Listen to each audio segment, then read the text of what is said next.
चाहते हैं।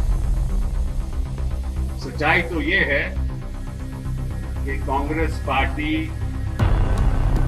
हमें कमजोर होती दिख रही है। ये अधिकार मैंने किसी को नहीं दिया कि मेरे जीवन में कोई बताए कि हम कांग्रेसी हैं या नहीं हैं। ये G23 कांग्रेस की मजबूती चाहती है।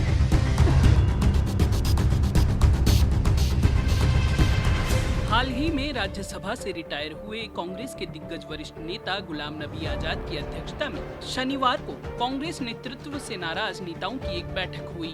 गांधी ग्लोबल फैमिली की इस बैठक में कांग्रेस के वे तमाम 23 नेता जुटे जिन्होंने बीती अगस्त में कांग्रेस नेतृत्व के खिलाफ अपनी आवाज बुलंद की थी। कांग्रेस को फिर से मजबूत बनाने के लिए हुई इस बैठक में आनंद शर्मा, कपिल सिब्बल, भूपेंद्र सिंह हुड्डा, मनीष तिवारी, राज बब्बर जैसे कांग्रेस के G23 नेता शामिल हुए। इस दौरान कांग्रेस नेता कपिल सिब्बल ने सवाल उठाया कि कांग्रेस पार्टी गुलाम नबी आजाद के अनुभव का इस्तेमाल क्यों नहीं कर रही है। वहीं गुलाम नबी आजाद ने कहा कि मैं राज्यसभा से रिटायर हुआ हूं, राजनीति से रिटायर नहीं हुआ और मैं संसद से पहली बार रिटायर नहीं हुआ हूं। जम्मू में हुई इस बैठक में पार्टी के वरिष्ठ नेता और राज्यसभा सांसद कपिल सिब्बल ने कहा कि आज सच बोलने का मौका है और आज सच ही बोलेंगे। सच्चाई यह है कि कांग्रेस पार्टी हमें कमजोर होती दिखाई दे रही है और इसलिए हम यहाँ इकट्ठा हुए हैं। हमें इकट्ठा होकर कांग्रेस पार्टी को मजबूत करना है। सिब्बल ने आगे कहा कि गांधी जी सच्चाई के रास्ते पर चलते थे, हमें इकट्ठा होकर इसे मजबूत करना है। हम नहीं चाहते थे कि गुलाम नबी आजाद साहब को संसद से आजादी मिले।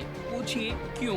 क्योंकि मैं समझता हूं कि जब से वह राजनीति में आए हैं कोई ऐसा मंत्रालय नहीं रहा जिसमें वह मंत्री नहीं रहे। देश में ऐसा कोई नेता नहीं है जिसको वह जानते नहीं हैं। टेलीफोन पर जब किसी भी नेता को फोन करते थे तो उनके यहाँ आकर बैठक करते थे। कपिल सिब्बल ने आगे कहा कि मुझे समझ नहीं आ रहा है कि इस अनुभव को कांग्रेस पार्टी इस्तेमाल क्यों नहीं कर पा रही है। वहीं बैठक को संबोधित करते हुए कांग्रेस के वरिष्ठ नेता और पूर्व केंद्रीय मंत्री और वर्तमान में राज्यसभा सांसद आनंद शर्मा ने खुले शब्दों में कह दिया कि कोई हमें नहीं बता सकता कि हम कांग्रेसी हैं या नहीं। शर्मा ने कहा जो कांग्रेस में हैं वे महात्मा गांधी की सोच को मानते हैं और उनके अंदर हिम्मत न हो सच बोलने की, ये कैसे हो सकता है। आनंद शर्मा ने कहा कि हम में से कोई ऊपर से खिड़की या रोशनदान से नहीं आया, सब दरवाजे से आए हैं, चलकर आए हैं और सभी छात्र आंदोलन से आए हैं। ऐसे में यह अधिकार मैंने किसी को नहीं दिया मेरे जीवन में कि कोई बताए कि हम कांग्रेसी हैं कि नहीं। यह हक किसी का नहीं है।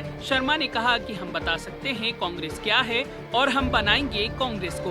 वहीं बैठक में पहुंचे दिग्गज कांग्रेसी नेता और आनंदपुर साहिब से सांसद मनीष तिवारी ने कहा कि हम गांधी ग्लोबल फैमिली के बुलाए पर पहुंचे हैं ताकि गुलाम नबी आजाद का स्वागत किया जा सके। जब देश पर संकट है ऐसे में आज जरूरत है गुलाम नबी आजाद की। इस दौरान केंद्र पर निशाना साधते हुए तिवारी ने कहा कि सबसे बड़ी त्रासदी 1.5 साल पहले हुई जब जम्मू कश्मीर को 2 केंद्र शासित प्रदेश में बांट दिया गया। जम्मू कश्मीर को भारत का मुकुट माना गया है। जो लड़ाई 6 अगस्त 2019 को शुरू हुई थी तब तक जारी रहेगी जब तक जम्मू कश्मीर को राज्य का दर्जा नहीं मिलता। विभाजन की पीड़ा से हम वाकिफ हैं।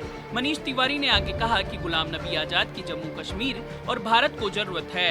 इस भारत के ख्याल को जिंदा रखना है तो वक्त आ गया है कि राष्ट्रवादी ताकतों को एक साथ होना होगा। इस दौरान कांग्रेस नेता राज बब्बर ने कहा लोग कहते हैं G23, मैं कहता हूँ गांधी 23। G23 कांग्रेस की भलाई चाहती है। आजाद साहब की यात्रा अभी खत्म नहीं हुई है, आधी भी नहीं हुई है। वहीं कांग्रेस के राज्यसभा सांसद विवेक तनखा ने कहा कि गुलाम नबी आजाद के राज्यसभा से जाने के बाद यहाँ मंच पर मौजूद सभी नेता जम्मू कश्मीर की जनता के साथ हैं। जब आजाद यहाँ के मुख्यमंत्री थे तो प्रदेश का स्वर्णिम युग था जो वापस आएगा। जम्मू कश्मीर के स्टेटहुड, नौकरियां, सड़कों की बात हम संसद में उठाएंगे। वहीं कांग्रेस के वरिष्ठ नेता गुलाम नबी आजाद ने कहा कि आज कई वर्षों बाद हम राज्य का हिस्सा नहीं हैं। हमारी पहचान खत्म हो गई है। राज्य का दर्जा वापस पाने के लिए हमारी संसद के अंदर और बाहर लड़ाई जारी रहेगी। जब तक यहाँ चुने हुए नुमाइंदे, मंत्री और मुख्यमंत्री नहीं होंगे, बेरोजगारी, सड़कों और स्कूलों की ये हालात जारी रहेंगे। आजाद ने कहा कि मैं राज्यसभा से रिटायर हुआ हूँ, राजनीति से रिटायर नहीं हुआ और मैं संसद से पहली बार रिटायर नहीं हुआ हूँ। समाचार एजेंसी ANI के अनुसार G23 समूह के एक नेता ने कहा कि जब दूसरी पार्टियां आजाद को सीट सीट की पेशकश कर रही है। प्रधानमंत्री ने उनके बारे में इतना अच्छा कहा, हमारी कांग्रेस पार्टी के नेतृत्व ने उन्हें कोई सम्मान नहीं दिया। खास बात है कि कई वरिष्ठ नेताओं को पार्टी ने दरकिनार करते हुए मल्लिकार्जुन खड़गे को विपक्ष का नेता बनाया है। पार्टी नेतृत्व के इस फैसले के चलते G23 के नेताओं की नाराजगी और बढ़ गई है।